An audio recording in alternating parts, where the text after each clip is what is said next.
হাসিনার বক্তব্য প্রচার ইস্যুতে ভারতকে যে বার্তা দিলেন হাসনাত।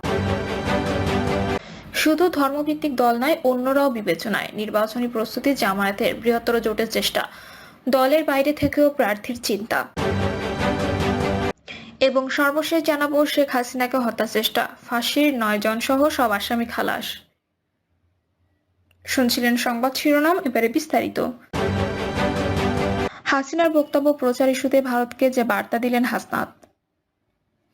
ছাত্র জনতার তীব্র গণ আন্দোলনের মুখে ভারতে পালিয়ে গেছেন শেখ হাসিনা। দেশটিতে অবস্থান করে যখন থেকেই তারা বিতর্কিত বক্তব্য দিয়ে আসছেন ক্ষমতা হারানোর সাবেক এই প্রধানমন্ত্রী। এরই ধারাবাহিকতায় বাংলাদেশের ছাত্র সমাজের উদ্দেশ্যে লাইভে বক্তব্য রাখার ঘোষণা দেন তিনি। তবে ভারতে অবস্থানকালে এই বক্তব্য প্রচার নিয়ে কড়া বার্তা দিয়েছেন বৈষম্য বিরোধী ছাত্র আন্দোলনের আহ্বায়ক হাসনাত আব্দুল্লাহ।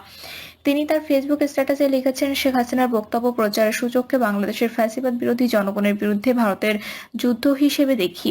রাতে ফেসবুকে দেওয়া এক স্ট্যাটাসে হাসনাত আব্দুল্লাহ আরো বলেন, এই বক্তব্য প্রচার বাংলাদেশের জনগণের পক্ষে বিপজ্জনক হতে পারে। এছাড়া বৈষম্য বিরোধী ছাত্র আন্দোলনের ভেরিফাইড ফেসবুক পেজ থেকে আরো এক স্ট্যাটাসে বলা হয়েছে, যেসব মিডিয়া শেখ হাসিনার বক্তব্য প্রচারের সাহস দেখাবে তাদেরকে জাতীয় দালাল হিসেবে চিহ্নিত করা হবে। শুধু ধর্মভিত্তিক দল নয়, অন্যরাও বিবেচনায়। নির্বাচনী প্রস্তুতি, জামায়াতের বৃহত্তর জোটের চেষ্টা, দলের বাইরে থেকেও প্রার্থীর চিন্তা।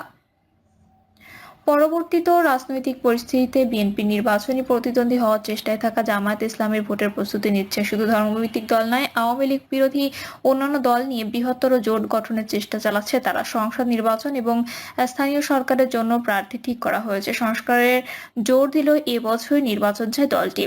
ছাত্র জনতার অভ্যুত্থানে আওয়ামী লীগের পতনের পর দুই যুগের মিত্র বিএনপির সঙ্গে দূরত্ব তৈরি হয় জামায়াতের। দুই দলের নেতাকর্মীরা একে অন্যের সমালোচনায় মুখর। জামায়াতকে ৭১ স্বাধীনতা বিরোধী ভূমিকা এবং ব্যাংক প্রতিষ্ঠান দখলের জন্য অভিযুক্ত করে সমালোচনা করেছেন বিএনপি নেতাকর্মীরা। ৫ই আগস্টের পর চাঁদাবাজি, দখলবাজির জন্য বিএনপি সমালোচনায় মুখর জামায়াতের নেতাকর্মীরা। শেখ হাসিনার পতন ঘটানোর অভ্যুত্থানে সূত্রপাত করা ছাত্র নেতৃত্ব নতুন রাজনৈতিক দল গঠনের প্রস্তুতি নিল। আওয়ামী লীগ ফিরতে পারবে না ধরে নিয়ে বিএনপি ও জামায়াতকে আগামী নির্বাচনের সম্ভাব্য প্রধান প্রতিদ্বন্দ্বী হিসেবে দেখা হচ্ছে। তবে সব দলের নেতারাই মনে করছেন, সময়ের সঙ্গে পরিস্থিতি বদলাতে পারে। নির্বাচন কখন কোন পরিস্থিতিতে হবে তার উপর নির্ভর করবে আওয়ামী লীগ বিরোধী দলগুলোর ভোটের মাঠে কেমন সম্পর্ক থাকবে। জামায়াত নেতারা স্পষ্ট করে জানিয়েছেন, আগামী নির্বাচন ৩০০ আসনে দলীয় প্রার্থী থাকবে কিংবা জামায়াতের নেতৃত্বাধীন জোটের ৩০০ প্রার্থী থাকবে। এ লক্ষ্যে শেখ হাসিনার শাসনামলে প্রকাশ্য রাজনীতির সুযোগ না পাওয়া দলটি ৫ই আগস্টের পর দেশজুড়ে কর্মী সম্মেলন, সভা সমাবেশের মাধ্যমে নির্বাচনী প্রস্তুতি শুরু করেছে। সম্ভাব্য প্রার্থী বাছাইয়ের পর ময়মনসিংহের ১০, টাঙ্গাইলের ৮, জামালপুরের ৫, ফরিদপুরের ৪টি আসনে জামায়াতের সম্ভাব্য প্রার্থীদের নাম প্রকাশ করা হয়। স্থানীয়ভাবে প্রকাশ করা হয় কিশোরগঞ্জের ৬টি আসনের ৫টিতে সম্ভাব্য প্রার্থীর নাম। বাংলাদেশের শতাধিক আসনে স্থানীয়ভাবে প্রার্থী ঠিক করা হয়েছে। নির্বাচনের প্রস্তুতি নিতে অর্থাৎ এখন থেকেই ভোটের প্রচার শুরু করতে প্রার্থীদের বলা হয়েছে দলীয়ভাবে। জামায়াতের সেক্রেটারি জেনারেল মিয়া গোলাম পরোয়ার বলেছেন, সাংগঠনিকভাবে স্থানীয় পর্যায়ে প্রার্থী বাছাই করা হচ্ছে, তবে কেন্দ্রীয়ভাবে চূড়ান্ত নয়। নির্বাচন যখন হবে তখনকার বাস্তবতায় প্রার্থী চূড়ান্ত হবে। স্থানীয়ভাবে যাদের বাছাই করা হয়েছে তারা প্রস্তুতি চালিয়ে যাবেন, এতে অসুবিধা নেই। জামায়াত নেতাদের ভাষ্য, আওয়ামী লীগের অংশগ্রহণ অনিশ্চিত হওয়ায় আগামী নির্বাচনে ভালো করার সুযোগ রয়েছে, তা কাজে লাগাতে দলের বিস্তারের চেষ্টা চলছে। জাতীয় স্থানীয় সব নির্বাচনের সম্ভাব্য প্রার্থী ঠিক করে কর্মী সমর্থক সংগ্রহের জোর দেওয়া হচ্ছে। গোপালগঞ্জ, মাদারীপুর, ফরিদপুর, শরীয়তপুরের মতো জেলায় যেখানে জামায়াতের নির্বাচনী সাফল্য নেই সেখানেও প্রার্থী আগাম ঠিক করা হয়েছে।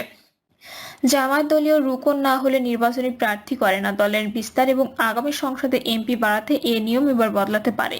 দলটির একজন জ্যেষ্ঠ নেতা বলেছেন, দলের বাইরে স্বচ্ছ ভাবমূর্তি ও গ্রহণযোগ্য ব্যক্তির সন্ধান চলছে।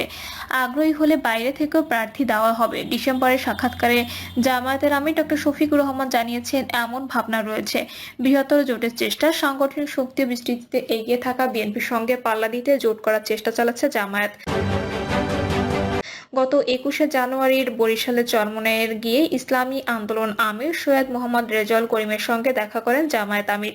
দীর্ঘদিন ধরে আদর্শিক বিরোধ থাকলেও দুই নেতা আগামী নির্বাচনে ইসলামী দলগুলোর ঐক্যের কথা বলেন। দুই দলের শীর্ষ নেতাদের এই সাক্ষাৎ রাজনীতিতে আলোচনা তৈরি করে। তবে এটাকে ছাপিয়ে যায় ২৬শে জানুয়ারি ইসলামী আন্দোলনের কার্যালয়ে গিয়ে চরমনাই পীরের সঙ্গে বিএনপি মহাসচিব মির্জা ফখরুল ইসলাম আলমগীরের সাক্ষাৎ।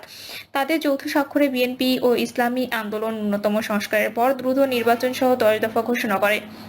তবে ইসলামী আন্দোলনের প্রেসিডিয়াম সদস্য আলী আশরাফ আকন বলেন, বিএনপির সঙ্গে বৈঠক হলেও ইসলামী দলগুলোর ভোট আগামী নির্বাচনে এক বাক্সে আনা তথা ঐক্যের প্রচেষ্টা অব্যাহত থাকবে। গত মাওলানা মামুনুল হক নেতৃত্বাধীন খেলাফত মজলিসের কার্যালয়ে যান ইসলামী আন্দোলনের প্রতিনিধিরা। বৈঠকে দুই দলের নেতারা আগামী নির্বাচনে ইসলামী দলগুলোর ঐক্যের বিষয়ে একমত হন। এই বৈঠকের পর মামুনুল হকের সঙ্গে দেখা করেন জামায়াত ইসলামীর সেক্রেটারি জেনারেল। খেলাফতের যুগ্ম মহাসচিব আতাউল আমিন বলেছেন, জামায়াতের অনুষ্ঠানে আমন্ত্রণ জানাতে এসেছিলেন মিয়া গোলাম পরোয়ার। ইসলামী দলগুলো জোটের প্রচেষ্টা চলছে, তা হবে ইনশাল্লাহ।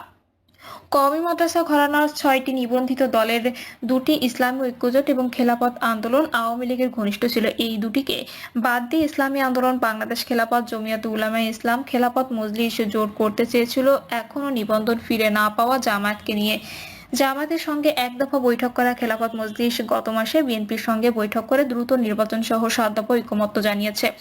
জামায়াত এবং অন্য দলের নেতারা জানিয়েছেন, শুধু ভিত্তিক দল নয়, আওয়ামী লীগ বিরোধী ছিল এমন মধ্যপন্থী দলগুলোকেও জোটে আনার চেষ্টা রয়েছে ইসলামপন্থীদের উত্থান হিসেবে যাতে তকমা দিতে না পারে, সেজন্য এ কৌশল। গোলাম পরোয়ার বলেছেন, শুধু ইসলামী দল নয়, সবার সঙ্গে কথা হচ্ছে। আবার সবাই সবার কথা বলছে। নির্বাচনের সময় যে মেরুকরণ হবে জোট, তার উপর নির্ভর করবে। কে কার সঙ্গে থাকবে তাও পরিস্থিতির উপর নির্ভর করবে। বিএনপির সঙ্গেও কথা হচ্ছে কিনা এই প্রশ্নে জামায়াতের সেক্রেটারি জেনারেল বলেছেন, সবকিছু তো প্রকাশ্য হয় না। 5ই আগস্টের পর ছাত্র নেতৃত্বের সঙ্গে প্রায় সব ইস্যুতে বিএনপি বিরোধিতা দেখা গেলেও জামায়াতের সঙ্গে প্রকাশ্য সদ্ভাব দেখা গিয়েছিল। কিন্তু সাম্প্রতিক সময়ে এ সম্পর্কে শীতলতা দেখা যাচ্ছে। জাতীয় নাগরিক কমিটির আহ্বায়ক মোহাম্মদ নাসির উদ্দিন পাটোয়ারি জামায়াতকে দিল্লির এক্সটেনশন আখ্যা দেন। ছাত্র নেতৃত্বের দলের সঙ্গে জামায়াতের নির্বাচনী সমঝোতায় যে গুঞ্জন শোনা যাচ্ছিল তা এর মাধ্যমে শেষ হলো কিনা এমন প্রশ্নে মিয়া গোলাম পরোয়ার বলেন, আগে তাদের দলে জন্ম হোক, তখন বলা যাবে।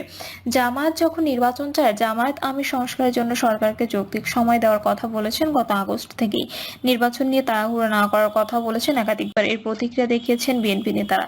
তাদের ভাষ্য, ভোটে জয়ের সম্ভাবনা না থাকায় অনির্বাচিত সরকারের মাধ্যমে ক্ষমতা ভোগ করতে চাইছে জামায়াত। তবে সাম্প্রতিক সময়ে জামায়াতের জন্য নেতাদের কণ্ঠে নির্বাচনের দাবি শোনা যাচ্ছে। সেক্রেটারি জেনারেল ছাড়াও 2 নায়েবে আমির ডক্টর সৈয়দ আব্দুল্লাহ, মোহাম্মদ তাহের ও মুজিবুর রহমান একাধিকবার বলেছেন, সংস্কারের জন্য নির্বাচন দীর্ঘদিন আটকে থাকতে পারে না। গত শনিবার সাক্ষাৎকারে বিএনপির মহাসচিব বলেছেন, 2025 সালের ডিসেম্বরের মধ্যে নির্বাচন চান। অন্তর্বর্তী সরকার প্রধান উপদেষ্টা ডক্টর মোহাম্মদ ইউনূস সম্প্রতি আবার বলেছেন, চলতি বছরের শেষ দিকে নির্বাচন হবে আর বড় মাত্রায় সংস্কার হবে। আগামী বছরের জুনের মধ্যেও হবে ভোট। ডক্টর তাহের বলেছেন, জামায়াত চলতি বছরের ডিসেম্বরে নির্বাচন চায়। জামায়াত নির্বাচন চায় না এমন কখনো বলেনি। ডিসেম্বরের মধ্যে নির্বাচন প্রক্রিয়া অন্তত শুরু করতে হবে।